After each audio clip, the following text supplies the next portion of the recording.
If you love Baltimore sports, you'll love WNST.net. Money for the Indianapolis Food Bank and for all the cities in the NFL, their food banks. Last year in Dallas, they raised over $1 million in one day. So tomorrow night's going to be a really fun night. Lots of good food and drinks. Bud and I are thinking about going to New Orleans next week to scout out what we're going to do.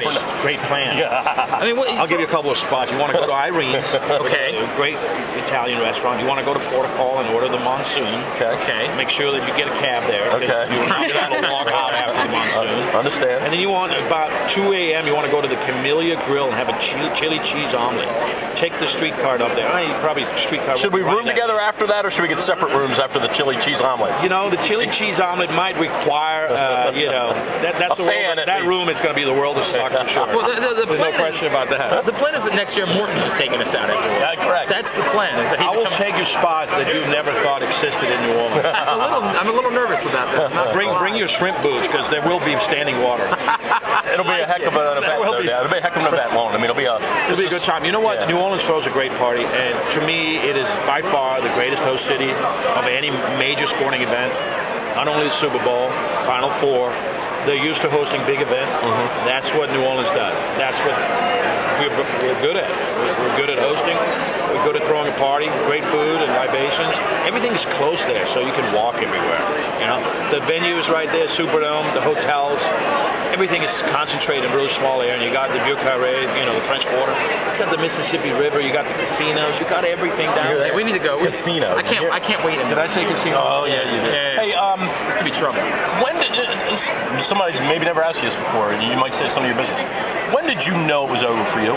Like, what happened? Was there a defining moment where there was? And I think, like I said earlier, you earn the right to play on Sunday during the week. When I was not able to prepare the same way I did in March, and is that because your legs my knees were bad? Okay. I was bone on bone, and my right knee, my plant foot, I just couldn't post anymore. I couldn't effectively kick off anymore. And when I saw the ball dropping on the 7-yard line, I was a guy that used to kick it out of the end zone. And when I started seeing, 3-8 hang time, you want 4-2, 4-3, and you want to kick it 8, 7, 8, 9 yards deep. When I was seeing that ball drop, you were like, something's not right here. This is not the way I want to be remembered. Yeah. So I chose to go out on top. I probably could have milked it for another year and gone 26, but I'm glad I stopped when I did. I stopped on top. I felt I went out. I had percentage-wise, my best year in 2007. I only missed 2 kicks all year. I was right around 90%. Are you ever driving around in New Orleans and you got a football in the back seat and you go, you know what? Let me just find the kid somewhere. Let me just stop. You know what I did? Hold the ball. Let me just kick one. You never know. Or maybe even more, like just to be able to say you kicked at 50 years old. And whenever you hear the kicker gets hurt or gets cut, you ever even just say, is it worth picking up the phone and just making the call? It's not worth it, and I'll tell you, because my skins are on the wall, my work's done. I did do a cool thing a couple of years ago. I sold my house in New Orleans. I went back, I had a Saints jersey, and I just went up to the house and knocked on the door. And the new owners opened up, and of course, big Saints fan, you could see it was right around Super Bowl time.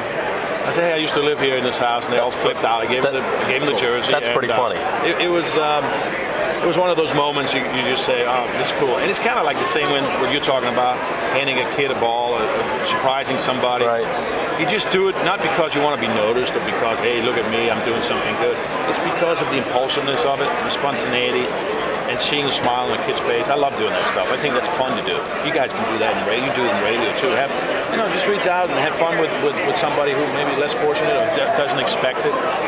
That's what you give will grow and what you keep will perish. That's kind of my saying, And I think I said this earlier today in another interview that life is about making memories. It's not about stuff. I've never seen a U-Haul attached to a hearse. And I think it's about making memories. And I think it's really just about making a difference if you have a platform, which you guys do, I do, and I think we just do it together. And I know it sounds kind of maybe, like I'm preaching a little bit. But damn it, I'm preaching. It's okay. Did you kick in the old Memorial Stadium in Baltimore? I did when it was a Baltimore, back when they were the Colts. Right. And I did. We played a preseason game there. What a rough stadium that was. I remember driving in there going, I hope we don't get shot. Yeah, right. Well, you've seen The Wire, right? I mean, that's kind of what we specialize in. People were throwing stuff at the buses. Right. And I love Baltimore. Don't get me wrong. It's a great, gritty city, and they have tremendous What about the new stadium? Did you enjoy kicking in that? Because obviously it's different. They're built much differently. But it didn't have what what the old one does. Right. I kicked in the old Cleveland Stadium where they have obstructed views, municipal? the big columns, Right. the big steel girders, and you couldn't. If you had a seat behind that, you were screwed. Yeah, you could only see. Well, sometimes that was good though if you were a Browns fan. Actually, you wanted the obstructed view seats. Yeah, but I'm sure that whole dynamic with losing the Colts and then getting the Browns and changing to the Ravens, that whole dynamic had to be weird for Baltimore. The whole place is nuts over the Ravens, like you've never seen anything like it. But back in the day when the Colts left, it was in the middle of the night, it had to be a really weird time. Well, that's why he came along. Yeah. He's the old owner right there. That's old Bob Irsay right there. We brought Bob along. Yeah, he's got money stuck in his. Look at that. Oh yeah, that's good stuff. Morten Anderson, it's good to see you. It's good to see you. Fun. Thanks for having me on. Enjoy Taste of the NFL. We're going home, so have a Cabernet for me. I'm going home Sunday morning. Yeah. Plan on it. Plan on taking us out next year. New Orleans, I'm there. Yeah, we'll stay in touch. We're calling you, and I'll come to Radio Row. We'll have a conversation. I love it. Gumbo, a little alligator sauce pecan. I don't even know what that means. They serve red wine down there, don't Alligator tastes like chicken. Do they serve red wine down there? Yes, they do. We're good. Okay. Yeah, we're good. Sounds good. Morten, thanks. Thanks, guys. Appreciate it. If you love Baltimore sports, you'll love WNST.net.